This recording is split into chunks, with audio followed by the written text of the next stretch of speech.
Okay, hello again, everybody. We're back from the break and we're ready to get into some more International Microorganism Day talks just on the time zone website here. And I'm looking to see if anyone else is now on International Microorganism Day.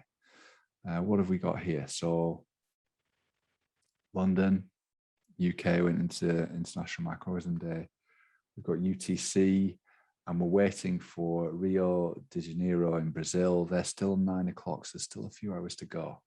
So we're really just trying to get across the ocean here. And while we're waiting for that, I'm going to introduce another talk. This is a video that has been prepared by some very, very talented science communicators and scientists in Uppsala, in Sweden.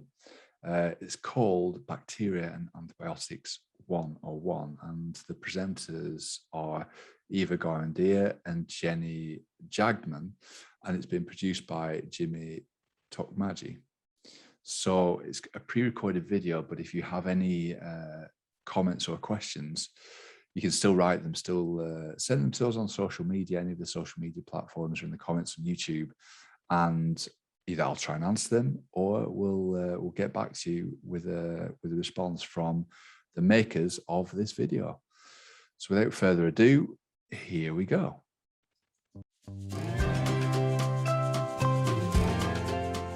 Hi guys, welcome to this part about bacteria and antibiotics. I guess if you have clicked on the title, it's because you are interested to learning a little bit more about bacteria and the ways that we have to treat bacterial infections, which are antibiotics.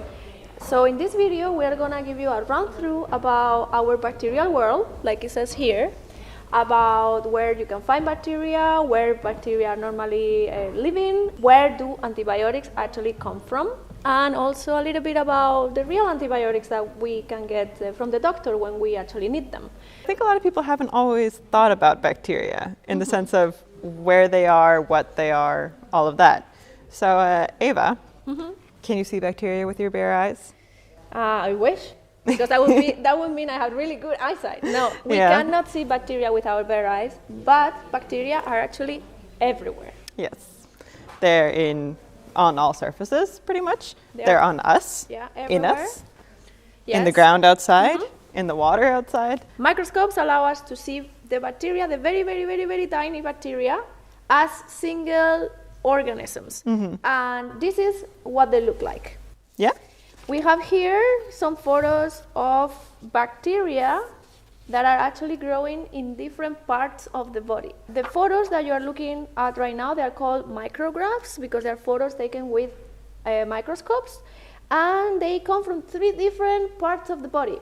And what we want you to do right now, we are going to put each one of the photos, we're going to leave it for 5 seconds, and we want you to think about where in the body these bacteria are actually growing. Let's play this game, okay? Yeah. So, first photo.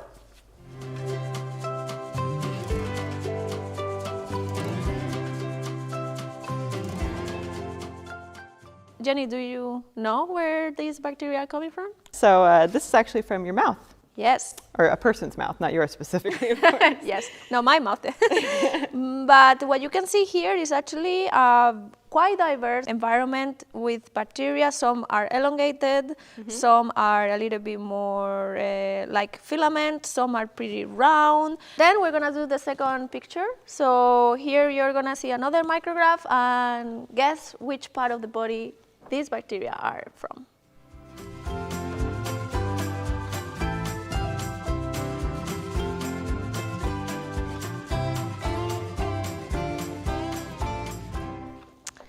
Can you tell us, Jenny, where is this one coming from? Well, I can give a little bit of a hint, too. So if you remember seeing a piece of what looks like wood here, so things that we eat have fibers, right? Yeah. Kind of look a little woody. So this is actually in the intestine. Yes. There's a lot of bacteria in your intestine. Bacteria help us break down the food that we eat and help us get out all the nutrients from it. We would honestly not really be able to survive without the bacteria in our gut and in our intestine, our microbiome. And as you can see here, the predominant bacteria, the bacteria that you find the most, is this sort of like shorty, elongated bacteria. These are the typical form that all the coliforms, similar to Escherichia coli, or the lactobacteria, that is the bacteria also found in the yogurt, for example. So that's the majority of the bacteria in the gut that helps us having a healthy digestion and a healthy body, are these kind of bacteria.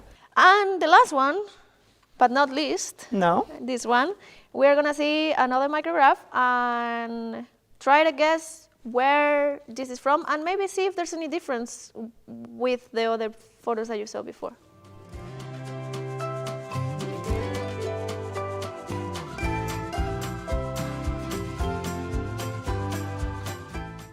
This one makes people laugh a lot when we tell them where it's coming from. So can you tell us where it's coming from? Well, first off, we could think that it looks pretty different, right? There's almost only round bacteria here, pretty circular bacteria. So it's not really inside us in the same way that the other pictures were. But if you can think about a spot on your body where maybe there's a collection of some stuff. Maybe a spot that doesn't get cleaned very thoroughly, very often. As often as it should. It's actually your belly button. So there's a little collection of bacteria in your belly button. There's actually bacteria all over our skin, and they also help us. Yes. So yes, when you cut yourself, maybe it's not great, but the bacteria in our skin also kind of protect us from worse bacteria that could make us sick.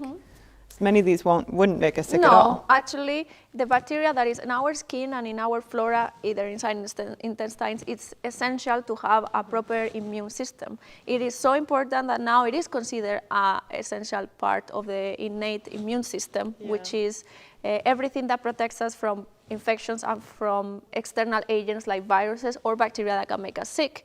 As we were saying, bacteria are very, very, very, very tiny. We need to have these micrographs and these microscopes to see them. But is that the only way that you can see bacteria? No. So there's actually a few examples where we can see bacteria with our bare eyes, right?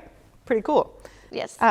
We have an example here where actually even from a plane, you can see bacteria because there's so many of them at once. So you don't see the individual ones, but you see the total. Yes. So here we have a picture of a lake that's turned green from the amount of bacteria in them. We also show you a micrograph of the bacteria so that you can see how small they actually are. They're about the same size as the other bacteria we've shown. So you have the difference between the individual single bacteria and then the community of the bacteria when there are many of them growing together. So knowing this, that you can actually see bacteria with your bare eyes if there are enough of them, now we can go ahead and we can test if there is bacteria in a lot of different places, because we can sample those places, we can put them and give them some food so they can grow, and then we can see if there is bacteria growing on them or not by seeing if there are bacterial colonies or not. And a bacterial colony is really like a pile of bacteria growing on itself. It's like a big family all living together in the same place because they all come from one bacteria that started dividing and creating a lot of sister, daughters, bacteria that we call it. So now that we know that we are actually able to see bacteria and to sample if there are bacteria in different places, I think it would be pretty fun if we check where can we find bacteria.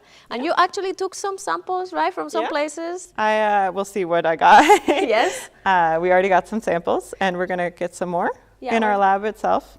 We go to the lab and we take some other samples, and then we see you back for the results as well. Yep. This is a real-life used lab. A lot of research going on here in the background, but we're going to show you guys some more basic things about how bacteria work, where we can find them, what can kill them, and that sort of thing. But just so you know, there can be people passing by and things going on in the background and noises, and that's exactly how this place is. If we want to see the bacteria in the world around us, then we have to be able to grow them, because you can't see an individual bacteria, right? We have to see kind of the pile of bacteria. So we have a few samples here from some fun places.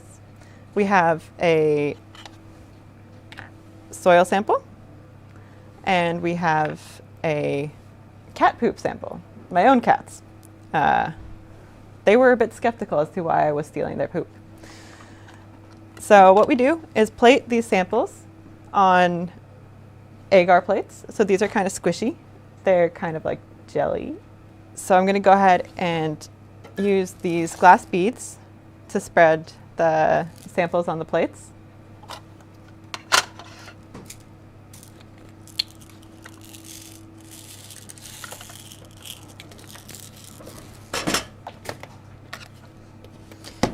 So we're going to start with the soil.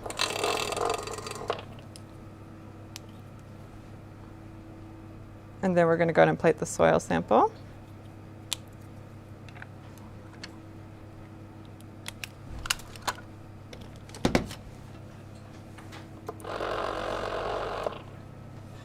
And same thing with the cat poop. We give it a bit of a mix.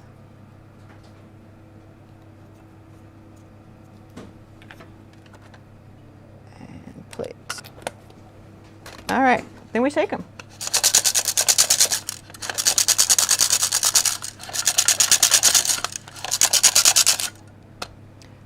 So we shake the plates to spread the bacteria across them. So then we just have to throw these beads away.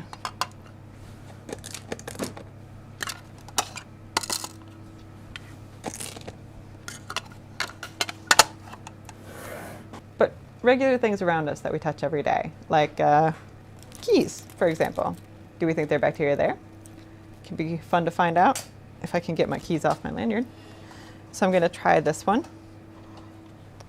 and just put it down on the plate. Now the tricky part is getting it back up again. Oh, first I'll push down to make sure it's there. Okay. What else do we want to try? We can try rings. So that can also be something that carries bacteria. Both of my rings. We'll see how good I am at washing my hands. People often forget to move rings around when they wash their hands. We can try a clean fork. See how clean it really is. So I'm going to go ahead and roll the fork on the plate. See how good people in this lab are at doing the dishes. And there's also a lot of bacteria in our hair. So I'm actually going to go ahead and test my hair tie as well. Try to get the hair off though first. But this isn't exactly something you clean that often, huh? So I'm going to try to twist it up so it doesn't go everywhere and ruin everything. Ooh, let's see if I can do this well.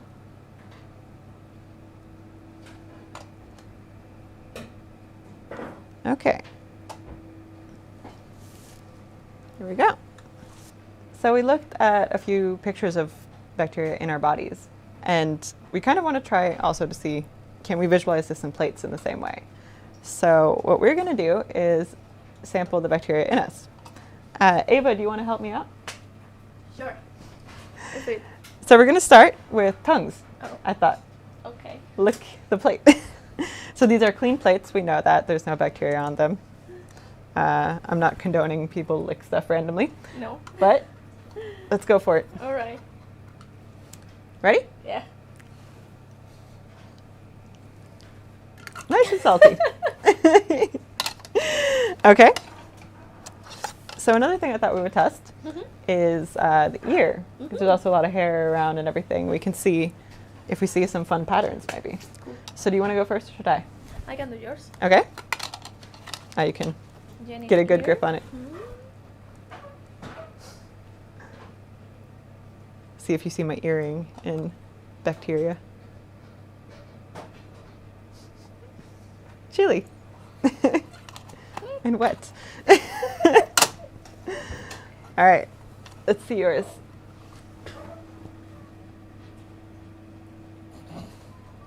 There we go. Oh, I hope I got enough. We'll see. I'm not sure we want to see the results of that.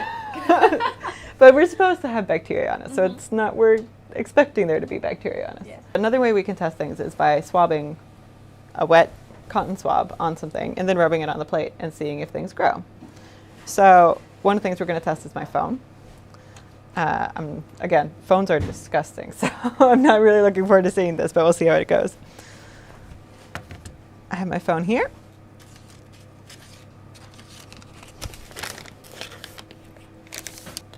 So I have to wet the tube first, or wet the cotton swab, I mean.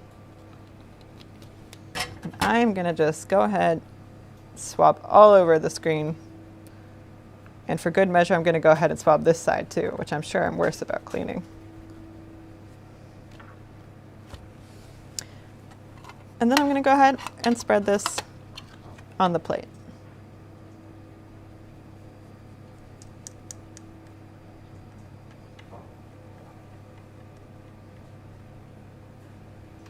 Okay.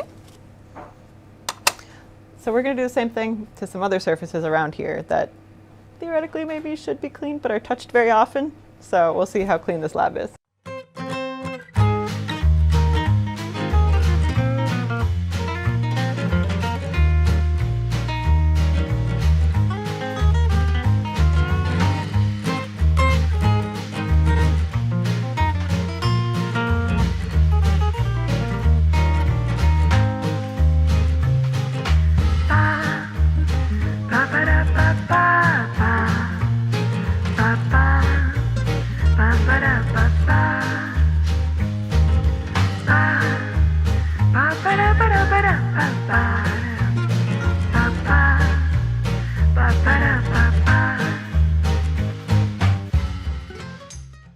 We're going to incubate these plates in these big incubators that look kind of like giant, I don't know, cabinets. Room cabinets. Yep.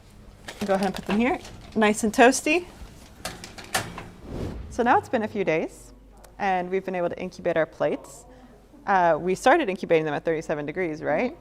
But some of these things we actually realized after a while actually grow better at room temperature. So if you think about it, I mean, 37 degrees is body temperature. So things in the body grow better at 37, but things on our skin or in the environment maybe grow better at 20 degrees. For most of these plates we did starting at 37 for one night and then one night at room temperature.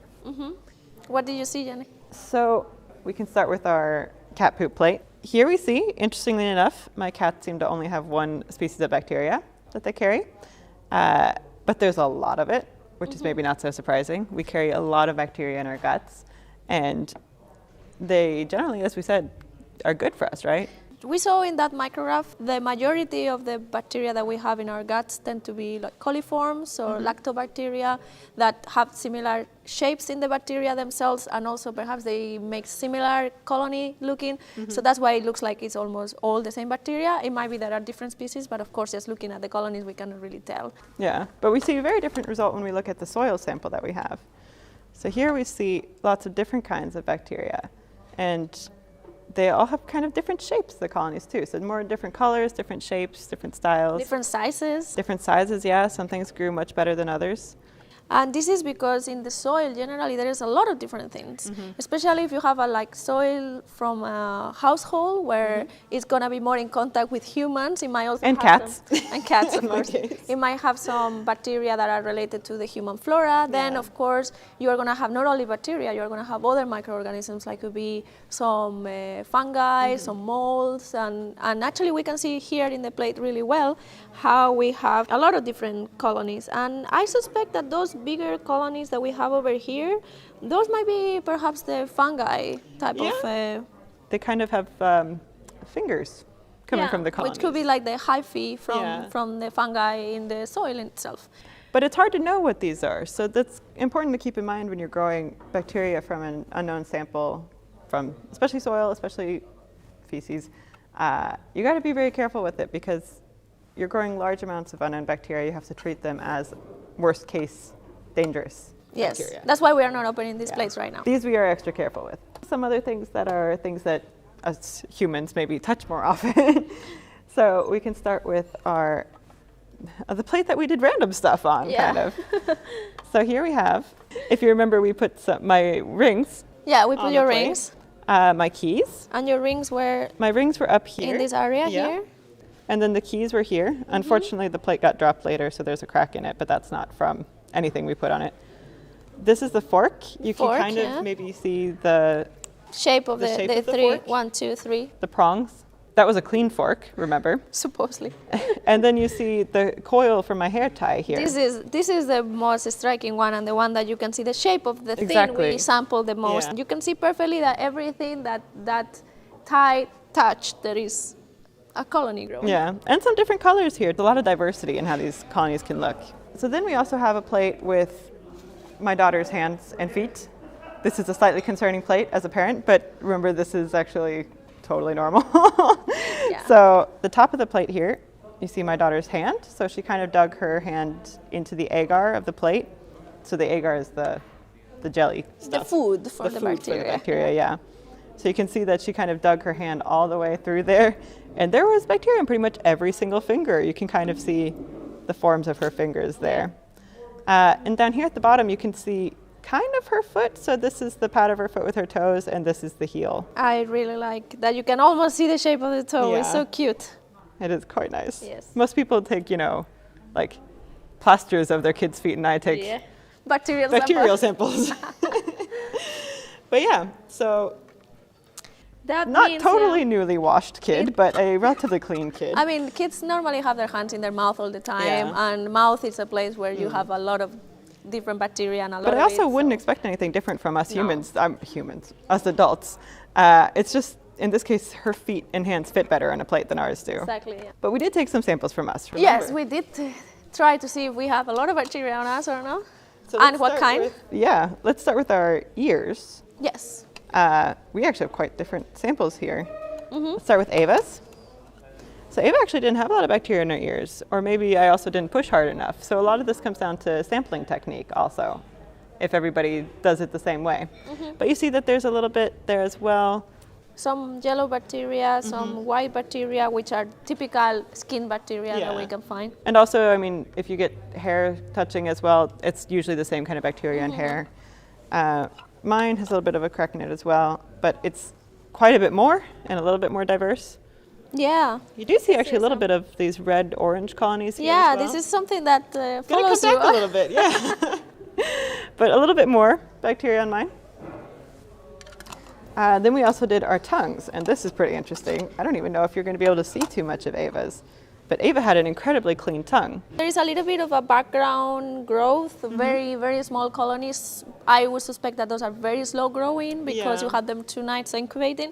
And then there are some bigger colonies, normal size colonies for the amount of incubation. Yeah. Which, it means like Eva's got a clean tongue. You have clean your so teeth. much bacteria in my mouth, even though it's completely normal to have a lot of different bacteria, especially in the teeth and everything. Yeah.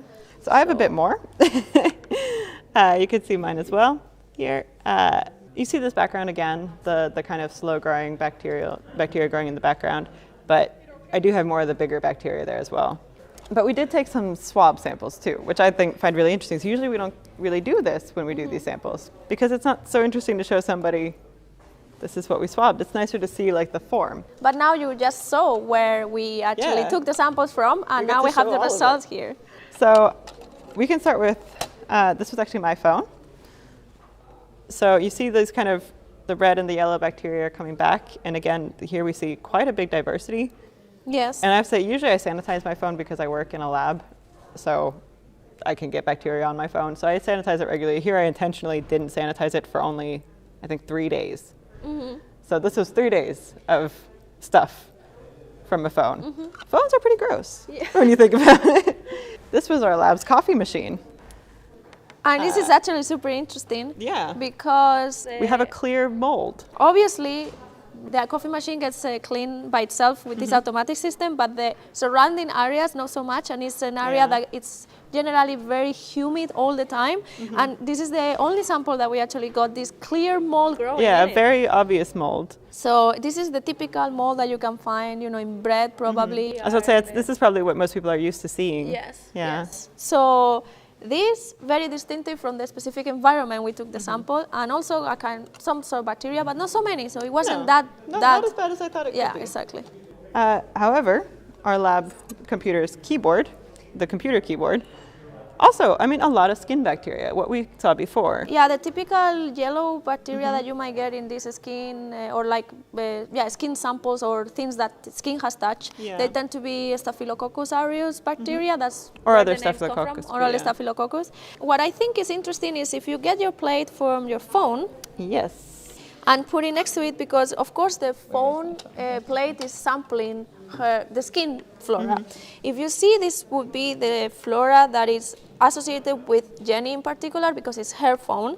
But this one is more a representative of the whole lab because everybody comes to this computer and touch the keyboard. So it's all my colleagues as well. It depends from person to person. The diversity and the flora in the skin can vary a lot, so much that you can even see it just with this kind of easy sampling in plates. My phone sample actually looks closer to my ear sample, more than the keyboard, even though I don't touch my ears that often. But if it's your skin and that's exactly. your own flora, and it's something that is really important inherently to your own health and to your own body. Yeah, it's important to say that most of these bacteria, I mean, obviously we walk around with bacteria on us all the time. We usually don't get sick. I mean, you wash your hands before cooking, especially if you're cooking certain things.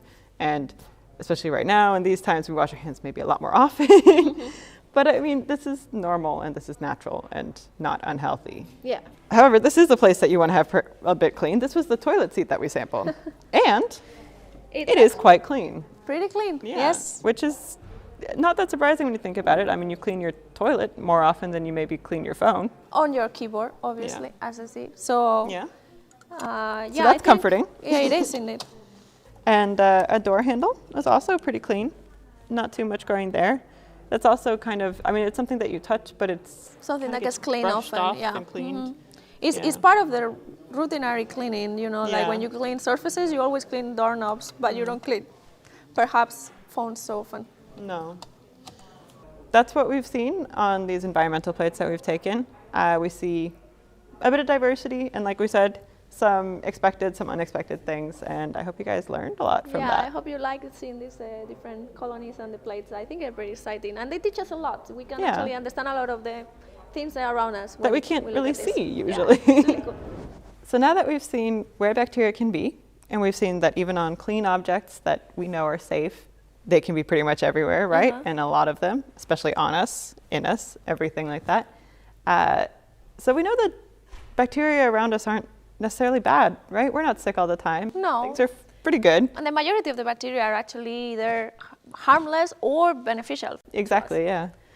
But sometimes you do get sick from bacteria. So a lot of people may have had a strep throat sometime in their life or other infections. Stomach bugs can be caused by bacteria. Some urinary tract infections as well, pretty common. So we do occasionally need to kill bacteria. And it can be good to know how to. Yes. So if you're trying to kill bacteria, and you've never, we didn't have antibiotics before, you didn't know where anything comes from, you're kind of just trying random things. What's something you might try to kill bacteria? Well, something I might try, something that is strong, I would say, right? And oftentimes these old remedies that we have that are passed down from in family, they're often associated with food, right? Yeah, some natural products, food, and that sort of thing. So maybe there's some food that kills bacteria itself. So I think it should be fun to go ahead and maybe test some strong foods, like it could be garlic, like it could be chili peppers, ginger, for example. I think people... Yeah, I think a lot of people have heard of ginger to treat a sore throat, maybe. Yes. So I think it would be fun to go back to the lab and then put these foods into plates with bacteria and then see if they are able to kill bacteria or not. Sounds good. Let's do it. So what I'm going to do is first spread some bacteria on some plates. So we're going to use cotton swabs that are sterile. I have some bacteria that I need to mix.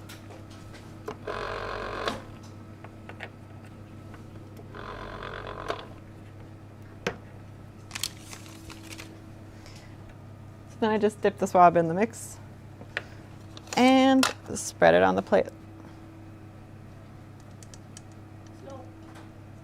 So this way, what we're going to see after the bacteria have grown is bacteria covering every part of the plate.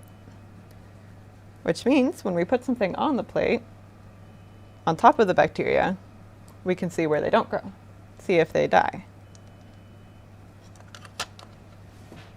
Take a fresh one of these.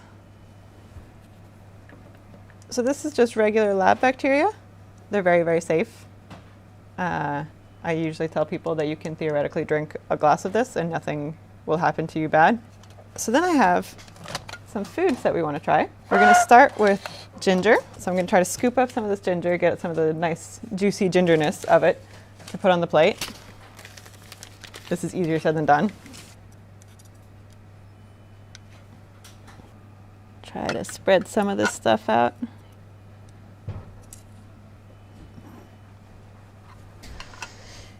I have a bunch of different kinds of chili, so I'm excited to see what happens with this one. There we go. And same thing here, we want to get a lot of the chili juice to see. That might be where the real power lies.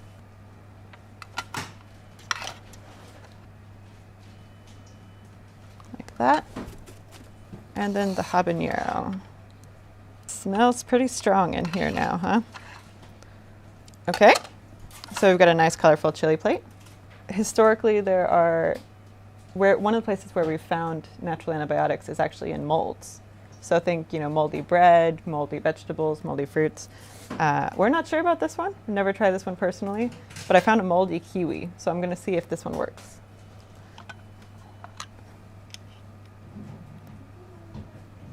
Now this doesn't smell quite as good.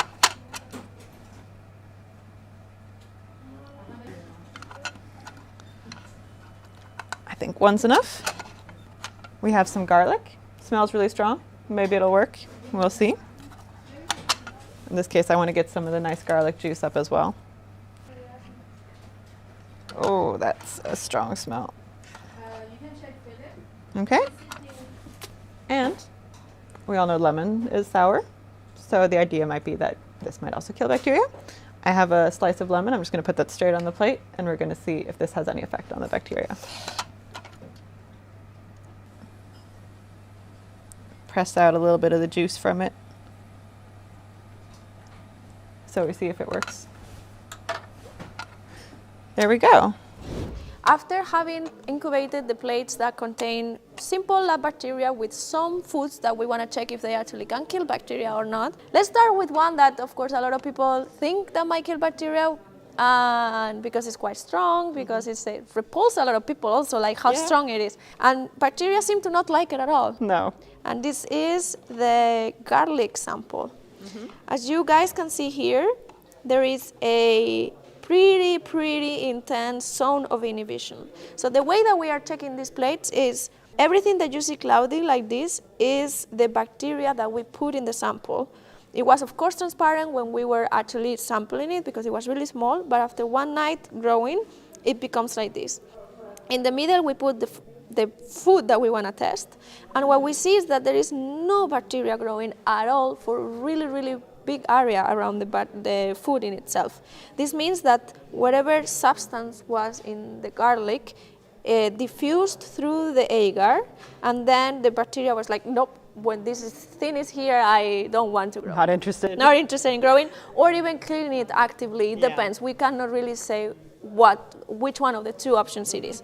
But as you can see, garlic, it's pretty strong antibacterial, and this we have known for long time, I would say, in human history, that garlic somehow can do something towards microbes. The thing is that the compound that does this to the bacteria, it gets completely inactivated when it gets to the stomach. Yeah, so of course, your stomach acid kills it. Eating a ton of garlic is not going to help you get rid of an infection in some part of your body. In principle, if you would cover all surfaces with garlic juice, bathe in garlic, you could potentially, get rid of a lot of bacteria, but that's not really the point. No. We just wanted to mention that. You got to question if it's worth it at that point. Do you want to smell like garlic all the time very strongly? What we can see is that, there are natural things in food products or in some natural that can actually kill bacteria. Another plate that is perhaps a little bit surprising, because I would expect that the strong chili peppers might actually kill bacteria. You'd think. I mean, you think of the spicy everything, like it should be killing stuff. But what we can see here is actually not so much effect when it comes to the inhibition, at least, of course, not as strong as the garlic, definitely. No. We can maybe see some sort of like effect very, very, very close to the green chili, but not so much or almost nothing into the red chili and the yellow chili. And most of what you see, it's not necessarily even that the bacteria are dying or not being able to grow at all. It's that you see that they're growing slower. So we don't see as much bacteria around the chili while we still... It smells tasty. It smells so strong, yeah. Yeah, this one actually did smell quite nice. But we do see that the bacteria aren't growing as fast around the chili. So they are affected. Yeah. They're not killed. They're not Not completely stopped from growing. One that is actually pretty interesting. And Yeah, this is new for us. We're trying, we had never really tasted the kiwi that was a little bit moldy that you sampled. And we are a little bit surprised by the results because we do see an effect, quite a strong effect around it. Of course, not as much clear as the garlic, but still there is an effect around. But the area where there is more mold growing, which will be up here, as you can see. You can even see the mold still growing on the kiwi, so the mold has continued growing on the But kiwi. in that part, there doesn't seem to be a stronger effect of the killing or the inhibition. So what we're thinking is happening around here is that the acidity of the kiwi is being spread through the agar, and is this acidic condition, this acidic environment that is not allowing the bacteria to grow. And we have a control sample for this acidity, which is we also plated a lemon. And as you can see, the lemon effect is really strong, but we do know that lemon doesn't have any component that is actively antibacterial. Yeah, it's the acidity of the lemon. We know that the juice is very acidic. The acidity kind of spreads through the agar, and then the bacteria don't like growing. Yeah. These particular bacteria don't like growing in this acidic condition. There are some bacteria that love acidity, but they are actually not this kind of bacteria. And I mean, this comes kind of naturally. So if you think about it, if you cut your finger and you squeeze a lemon, it's so painful, right? It is, Yeah, so it makes a bit of sense that this would be... Yeah. So you can see very, very clear, and if we compare perhaps the kiwi and the lemon, you see that it looks a little bit similar. Yeah. So the kiwi effect might not be the direct mold that we were trying to... Yeah, it's hard to know if it's... And it might also be that the mold is preventing the growth a little bit, but not killing it, and the killing, or like the stronger effect is the acidity. It's hard to tell. Yes. And we are going to end up with a little bit of a controversial food item that we test here in this sampling, and it's the ginger. And this comes with a disclaimer. We know that a lot of people think that ginger helps somehow when you are feeling down with a cold, which might or not be bacterial or viral related. Usually viral. Usually viral. And a lot of people make like ginger teas, and they do feel better. And we don't want to make you think that you are not right and that you don't feel better when you're taking these teas, because they certainly help. But when it comes to testing if they can kill bacteria, what we see is that there is no effect whatsoever. Yeah. So they cannot kill bacteria. Ginger per se cannot kill bacteria, but it can certainly make you feel better. It can be anti-inflammatory. It might, things don't swell up as much. The effects from the bacteria might not feel as strong. It's also an immunobooster, so it has been shown to help the immune system to get rid of whatever infection is happening. But the ginger itself is not killing any bacteria. No, and this you can see very clearly in this sample, especially if we take one of the things that can kill bacteria. So let's go back to the garlic and compare the two. Yeah, so we can compare. Keeping in mind that garlic doesn't kill bacteria in you either, but outside, which is the sample, the conditions that we're testing it, you can see that there is no effect from the ginger. Although ginger is very tasty and is present in a lot of tasty food. As I say, all these things combined minus the moldy chili makes a pretty delicious dinner. Also minus the bacteria. It's really good. Yeah. So as you can see, there is a way that we can test if some foods might have antibacterial properties and kill bacteria in the lab conditions and in the situation that we're testing them in. And we got some surprising results, some things that maybe... they're very easy to see too. Yes, very exactly. Visual. And it's also kind of fun to test. Yeah, Cool. and it smells nice. We've seen what food works, what food doesn't work, and what I want you to know is that actually antibiotics or something that could kill bacteria was firstly found in also a natural product. This is probably you have heard of Alexander Fleming. Alexander Fleming was a not so clean lab technician back in Yeah. the days. In the Most labs weren't back in the day. Yes.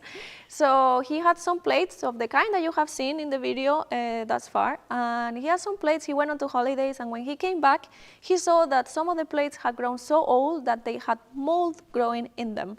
The same mold that you can find if you leave your oranges for way too long at home, or perhaps lemons, you forget a lemon in the corner of the fridge. Or in his case, it was actually moldy bread.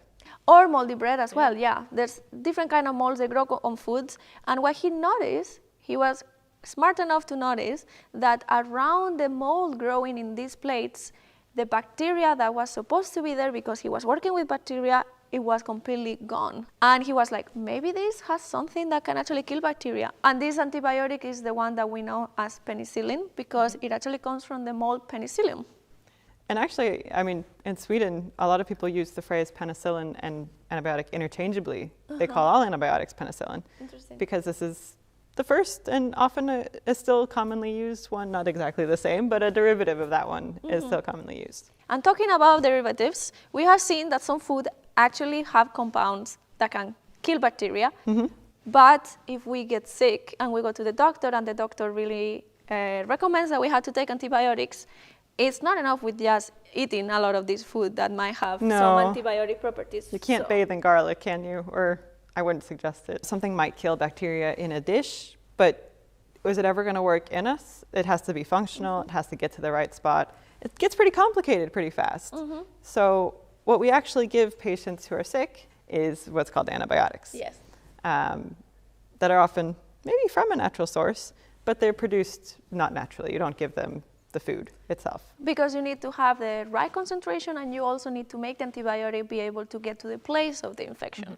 So for that, a lot of scientists for many years have done hard work to find the ways that these drugs can work as a medicine. Changing little details at a time usually until we find something that works as good as we can make it work. But what we can actually do in the lab is to test if a bacteria can be killed or cannot be killed by a certain antibiotic. And this is the test that is normally done in the labs, in the clinics, and in the hospitals when a patient has a bacterial infection and they want to test if they can use an antibiotic or they cannot use it. They use the same technique that we are going to go back to the lab and try to show you how we can test if we can use an antibiotic or not against a specific bacteria. Do you want to go to the lab? Sounds good. Let's go. So we're going to test if certain antibiotics can kill the bacteria that we're looking at. In order to do that, we have these little paper discs that are kind of drenched in antibiotics. So when we put the little paper pieces on the plates with the bacteria on them, the antibiotics spread out into the plate. And hopefully, they can kill the bacteria that we're looking at, because that's what we want. We want to be able to kill bacteria when they're causing an infection or causing us harm. So first I need to spread some bacteria on the plates.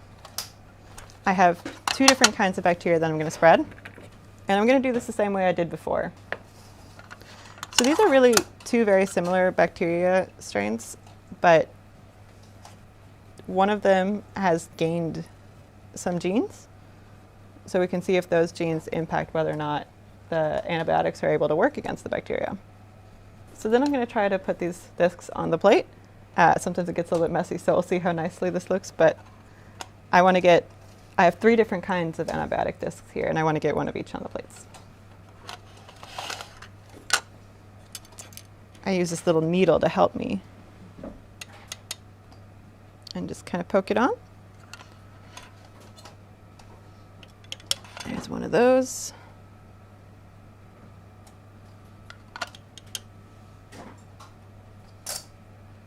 So then I've got one of each kind of antibiotic on this plate.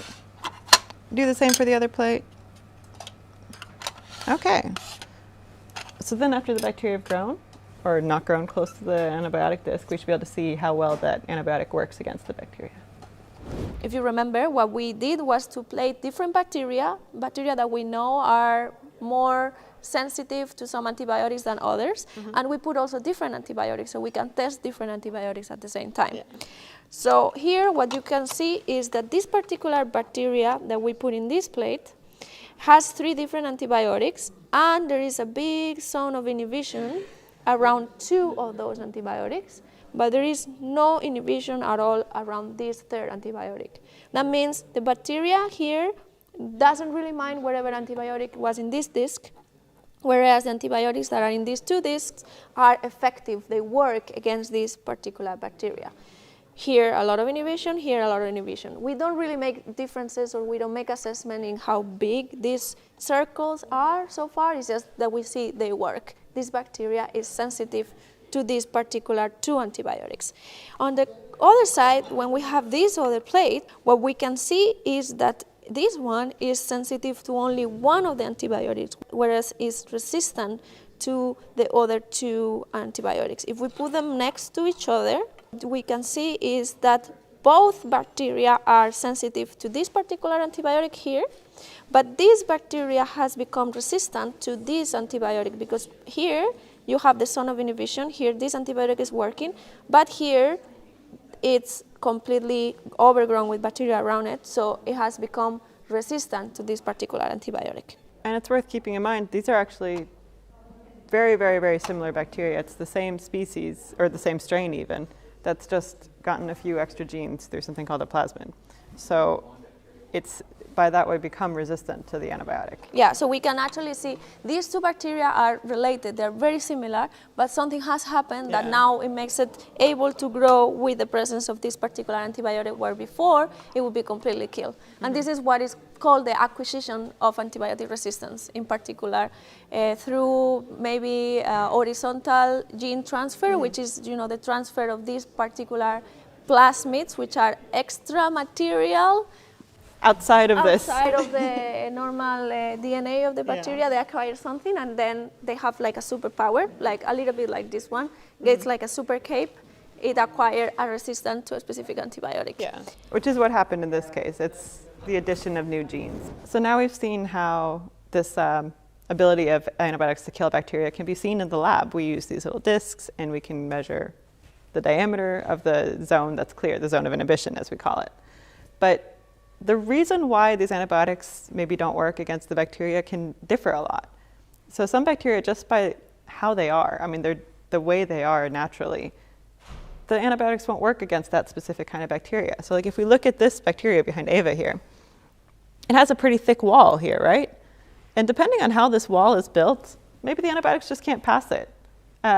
In this case, it doesn't mean that there's anything that's changed about the bacteria themselves. It's just that that antibiotic doesn't work against that bacteria, which is why we often need to know what bacteria is causing what infection. It helps the doctor a lot to know how to treat that. But other times, we maybe have antibiotics that we think should work against this bacteria, but they don't. This bacteria has become resistant instead. And if you see in here, this purple stuff, this is this bacterium's genetic material.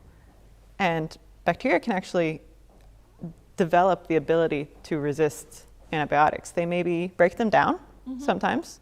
So something in here is coding for something that breaks down antibiotics, or maybe builds in a little pump that pumps out the antibiotics from the cell. So the antibiotic comes in, but before it can kill the bacteria, it's pumped out again. Yeah. Or if the antibiotics are targeting something in the cell, maybe a mutation occurs and that target in the cell is changed, and it no longer really works against the bacteria. So this is a constant thing. I mean, bacteria are always changing. They're always evolving. There's natural mutations occurring, that sort of thing. It's nothing that's really surprising to us. We kind of expect it to happen. Yes. The problem is that it's happening so much now. And it's happening really fast because we're using a lot of antibiotics, and sometimes we're using them for things that are not supposed to be used for. Yeah. Perhaps you have heard about the use of antibiotic in animal production, because it's easier to give antibiotics to the animals than having to keep them in conditions that will reduce the possibilities of getting infections. So a lot of people used to just give them antibiotics to prevent the infections in the animal husbandry. Also, sometimes a viral infection looks like something that might be caused by bacteria. It's if the doctor doesn't know the difference between these, I mean, it's hard to tell. It's not that the doctors aren't doing their best. It's that it's hard to tell, and sometimes you need to treat somebody pretty fast. And we have a few examples here I kind of want to show real quick. yes. Not all viruses look like this, but we have two examples of viruses that look about like this. Well, if we compare to some bacteria examples we have, or the bacteria that we have here, they look a bit different. but it's also worth bringing up, these are much smaller. Much smaller. And actually, I think it might be even up to scale. This one here is a virus that actually infects bacteria, not human cells or animal cells. And this is actually kind of like maybe a little bit up to scale. Maybe this one should be even smaller. As I say, I think it should be even smaller. Because this one will come here and it will try to go into the bacterial cell the same way that another virus goes into our cells, if it's a human virus. So we want you to really see that there is a lot of difference in how they look, but also how they work and how they... sizes of it as well. Yeah, how they do things. It's very important that we think about these things, that antibiotics are not just expendable medicines that we can use at any time, in any moment, and for anything. We should use them only when a bacterial infection is suspected and confirmed. And if your doctor tells you that your bacterial infection is not strong enough or bad enough or the kind that will go away by itself, that antibiotics are not needed, that we don't really think we should have them because they exist, because we have to say them. Yeah. And on that note, you mentioned before that antibiotics have actually changed how medicine looks today. So Eva, do you know some medical advances that have only been possible due to antibiotics? Yes, it's very important to think that, for example, things that we think are common and that we cannot even imagine medicine without them. For example, surgeries that extend the quality of life of our elderly, like it could be hip replacements. Those surgeries are not life or death surgery. They are just increasing the quality of the life, but they are risky because any type of surgery, anything that is opening a body and changing parts of the body has the risk of infections. So we need to have antibiotics that work in case these patients get infections. The same with patients that are on particular risk of infections, like could be immunodepressed patients, like patients that have gone through transplants, or patients that are undergoing chemotherapy because their own immune system is not working properly, so they are more at risk of getting an infection from normal bacteria that normally don't get any harm to a healthy individual. Those are very important to have antibiotics as well. Absolutely. And there's a lot of common medications nowadays that actually decrease our immune system, because oftentimes a disease can be caused by an overactive immune system. It's not always only for good. So it's important that we keep these things in check, that we use antibiotics only when necessary. C-sections, for example, are also very rely a lot in antibiotics, and some of the bigger measures that they were talking about in case resistance gets really, really bad is to stop doing these kind of surgeries, because a planned C-section might not be a life or death situation. So they're only going to do it if they really, really need to, because they don't want to put the patients at risk of an infection that cannot be cured. But the whole thing is not as grim as we're putting it here, because we are actually doing something about it. And because we're here talking to you about bacteria and antibiotics and antibiotic resistance, we think that increasing the overall knowledge of this topic is going to be the way to reduce the chances that resistance gets so bad that we cannot do these surgeries anymore, and that we are not going to be able to treat a regular infection like we are today. So it is important to think about, okay, what can we do to prevent the use of antibiotics? As an individual, you can think about where your food comes from and how it's made. That plays a pretty big role. You can think about preventing infections. So if we help many parts of the world get clean water and all these other things. Proper sanitation. Less infections equals less antibiotics used. Good for everybody. Proper diagnostics. So if we have technologies that are advanced enough to give us an answer if an infection is either bacterial or viral, and within bacterial, what kind of bacteria it is, if we can have this quickly, we're going to be able to use antibiotics much more selectively and better. Yeah, so as you can see here, there are a lot of aspects to the issue of antibiotic resistance, but what you can do as an individual in your day-to-day basis is try to prevent the spread of bacteria as much as possible. And also, if your doctor is telling you you are not needed antibiotic treatment, trust your doctor, because that would be the best, both for you and for the common good of the antibiotics for everyone. And please, if the doctor says that you have to take antibiotics, I know that as soon as you started taking them, you're going to feel much, much better, but you have to follow the instructions and finish the whole course of antibiotics in order to also help out the spread of resistance or the accumulation of resistance in a sense. So Eva, if people have been watching this video with us for a while, yes, what are some central things we want them to remember? Yes, so if you doze off a little bit watching this video, just pay attention now. We wanted you to know that bacteria are everywhere, that bacteria are majority harmless, a lot of them are actually beneficial for our health and our immune system, that they are really, really, really small and you cannot see them with your bare eye individually. You need a microscope for that, but you can actually see them with your bare eyes if you can grow the bacteria and get bacterial colonies, and then you can go out there and test where bacteria might be found. We also learned that antibiotics, which are medicines that can kill bacteria, originally come from natural products, and still some food might have some antibacterial properties, but we have to have proper antibiotics as medicines in order to treat bacterial infections. And we are able to also test in the lab if these medicines are working or not working. When antibiotics stop working, what we have is a case of antibiotic resistance. And this makes the bacteria survive an antibiotic treatment. This is quite dangerous because that will mean that we cannot treat bacterial infections in people that get really sick. And it also might mean that the medicine as we know it today with transplants, C-sections, cancer therapy, hip replacements, for example, might stop looking like we know it today. Yeah. And therefore, we need to make sure that we only use antibiotics when we really, really need it. I know we said this a lot, but this is very important. Yeah. Just use antibiotics when they're needed. Exactly. Good finish there. Yes. Thank you so much for being with us. We hope you enjoy this video and that you learn to love bacteria as much as we do, right? Yeah. Bye. A little bit obsessed.